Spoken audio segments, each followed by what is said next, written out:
We're back with football again, and today we're going to be looking at the AFCON squad for the Super Eagles. And with me to discuss that is Mustafa. My name is Stella Falabi. Okay, on the top of our list, we know that we have a good squad based on who the people who will start. When you look at our forward line, our midfield, and our defense, I will start with our forward line. But before I get to that, the only problem I have is that some of the other players who could be reserves and things that have been chosen from this team have been chosen from teams in Europe that are not that great, and I have questions about them. And also some of the players who maybe because of their ethnicity, because of the northern parts of the state or the middle belt, they put them in this team just to waste places in these types of positions in which we're bringing up new guys. If we don't have enough depth, we should be looking into the Nigerian league rather than just bringing people from second-rate teams in Europe. And a lot of these guys haven't played with the team, so it might as well start looking into our league. But let's start off with. I'm going to start off with our forwards. Our forwards, we have, um, of course, we know that Chukwueze is going to be on the right, Osimhen in the middle, and Lukman on the left. That's going to be the best forward line in Africa in this tournament.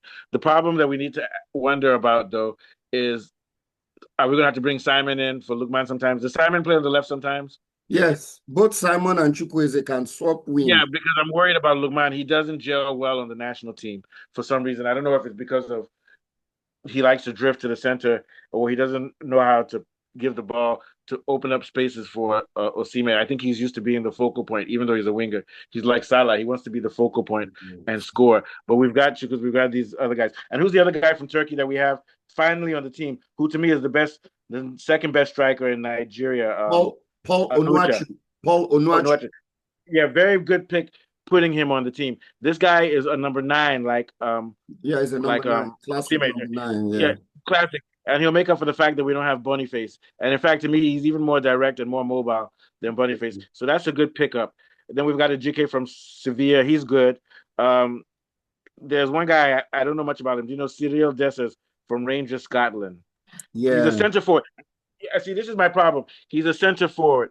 Nigeria needs to load up on wingers. Once you have Onachu and Osime, you don't need more center forwards. Oh, They that's need to get as many wingers as they have. Then they have Lawal. Where does Lawal play? I don't know what team he plays for, but I think he plays in Lawal Spain. is if he plays in Spain, it's fine. Salim Fago Lawal. But my thing is that for the forwards, they should have had mostly wingers because that's where the problem is right now. We know that Osime can score and Anuachar will do good. If Osime gets hurt, we might as well go home anyway. But the interplay between the wingers needs to be put into play. And I'm still worried about Lukman because Lukman does not has not been playing well when Osime is there. When Osime is injured, he plays well for Nigeria because he becomes the focal point. So Yeah. that's what I see with the forward line. Before we move on, what do you think about that, about the forward line, and what stands out to you, Afolabi? Yeah, the forward line, like you rightly said, Osimhen is nailed on. Lookman is like a striker come winger. So he likes to drift into the central areas.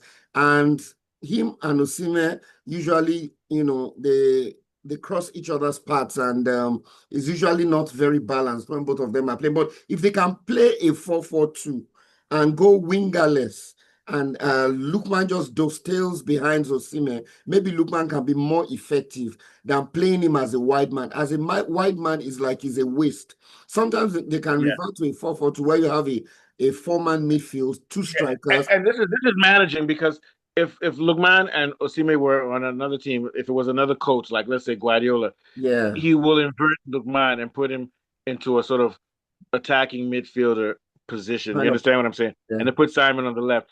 He's not using his chess pieces properly. Yeah. I You don't wanted have to to have. show you. I wanted to show Go you ahead. how I feel Yeah, go ahead. they should set up really. If you look at this Yeah, midfield diamond, this is a 4-4-2. You have him playing beside Osimhen, then you have Iwobi just behind them, and three other midfielders. So I think this can work if you decide not to use wingers. But if you're going to use wingers, then it's better to drop Lookman because Lookman has the tendency to always want to drift into the yeah. positions where Osimhen finds himself. And to be honest with you, with Osime, you don't necessarily need to use a wing setup because Yes. that guy, because Don't. of the way he plays, goes centrally. The only problem I'm worried about is with from this type of setup though, can they do counterattack? They can. You have to rely on the fullbacks for the width. They will now overlap and try to cross. And with Ndidi in front of the back four, I think there's enough defensive protection for them there. But I don't know if Erichel will be thinking in this direction. It seems to be wedded in that formation of Osimhen, Lookman, Chukwueze, or Osimhen, Lookman, and Simon. It To the looks point like where he was even putting a Rokodore on the corner. This wing setup is not working for Nigeria for whatever it's reason. not. The It's wing not. setup is not It's working not. for us. It's We not have to working come for us. centrally. It's not working for us at It's all. maybe back in the day when we had Mokachi and those Yes, guys, it George worked. Finidi and all of that. Definitely, yeah. But it doesn't work now. But in general, they have, and this is the problem, they have enough players as forwards so that if the problem is tactical and like you said, Yeah. where to put them, that's not the problem. Then in midfield, let's go to midfield. You've got Ndidi, of course, Onyeka, Iwobi, Onyedika, those are the guys. Yeah. Bashiru from Lazio, I have no complaints. Al Hassan Yusuf from New England, I have questions about that. I Yes. don't know who this I don't guy know is. much about him. I don't know who this guy. And then Mohamed Usman, do you know where he plays? So Mohamed Usman he plays in Israel. He's very good on the ball. He can press very well and he progresses the ball well.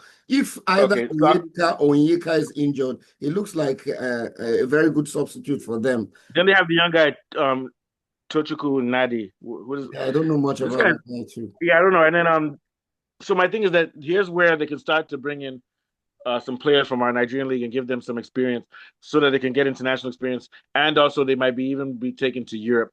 So, but in general, I don't have complaints about the midfield. Once again, it's the complaint about, we don't have a creative midfielder for sure. We We don't don't. have a number 10, We don't. but once again, is up to tactics. I don't have any complaints about the midfield, about who they chose.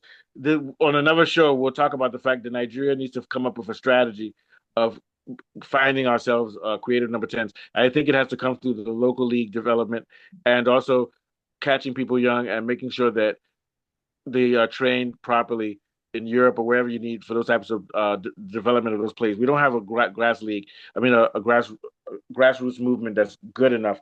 But the problem is a lot of the guys who are good, like Eze and Co, will end up playing for other countries.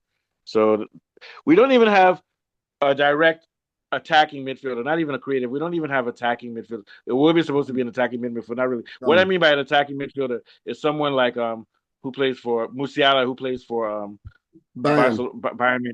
We don't have attacking midfielders also, and this is a big problem in general. What are your thoughts of? Yeah, we can talk about that on another day. But what are your thoughts on the midfield in general and the Yeah. squad that they chosen here? Back in the days, apart from Okocha, we had Kanu Wanko. We don't have a link man between the midfield and the attack. And that is very, very important because the strikers rely heavily on service. And when the service is not there, quality service, I've not seen it in a Iwobi in a very long time. Before, yes, he had it. Yeah, he's supposed to be the guy, but he's supposed to be the he guy. did well when they were going through the wings, and this guy was injured in part of the competition last time. Osimhen, he did shine for a bit. Go ahead, yeah. Yeah, so and I think that's why we depend so heavily on wing play because in the middle there's no quality to make line breaking passes to the striker. But I think that diamond that you showed was good. It's just that it's the ability to execute it, and that's another problem. These guys don't play together and they don't really know each other. Okay. Yeah. Okay. So take a look at tell us about the defense and what you noticed and what you think is significant about the defenders. The defense. We have a lot of young guys. We have no choice because of injuries and stuff. Yes, I think the defense is going to be Oyemachi on the left and Osai Samuel on the right as right backs, and then in center defense you're going to have Basi left center back and Shemi Ajayi will be right center back. Now that Trust Ekong has gone and Benjamin is injured, I think it's going to be Ajayi partnering Basi in the heart of that defense. Another area where I'm a bit worried is the goalkeeping area.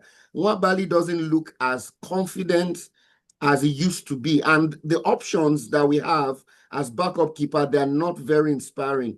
Uzoro and one other guy. Uzoro looks very calamitous. He played for us a couple of years ago. So Nwabali has to remain fit and he has to be a bit more settled.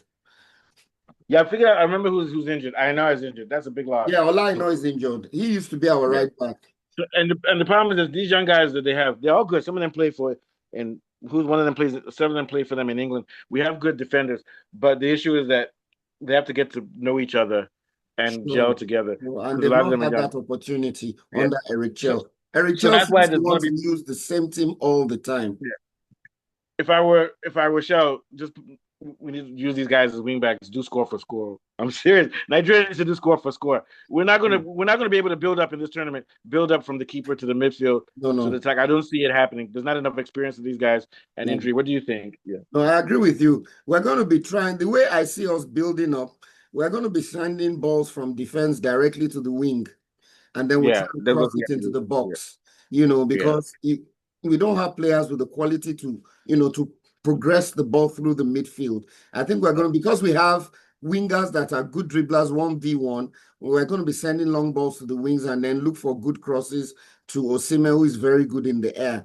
So, and it's a And very, also, Tim is going to be doing a lot of stuff like holding up the play and everything. yeah, holding up And the play, very hardworking. He will run around, run into spaces. He's going to engage the defenders for sure. But it's so sad that yeah. you have a Super Eagles squad without a single home base player. It just is. It shows how No, that's the most disgraceful thing I've seen. very Not even one disgraceful. home base player. Not one home base player, and that's Yeah. that's why our football is not developed really. Yeah, and we should take the time to do that because we can afford to do it because most of the home based players, if we bring them, they won't have a chance to fail because they won't start. But just Of bring them course, in there to get the experience of and course. play small, small. Because we already know that our top 11 is okay. Bring in Yes. those guys, give them some encouragement, but they don't want to do Yeah. that. They're bringing in guys from American League. Anyway, I think they were doing that to meet quota for certain types of tribal groups. All Yeah. right, It shouldn't be I won't like say that, any names really. Selection before should Boko be Haram based come on for me. quality, not on ethnic Yeah, sometimes. forget about it.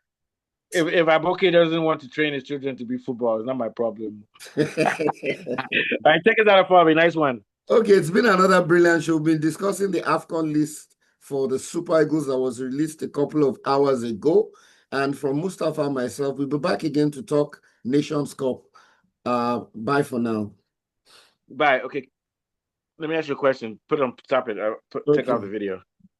You have this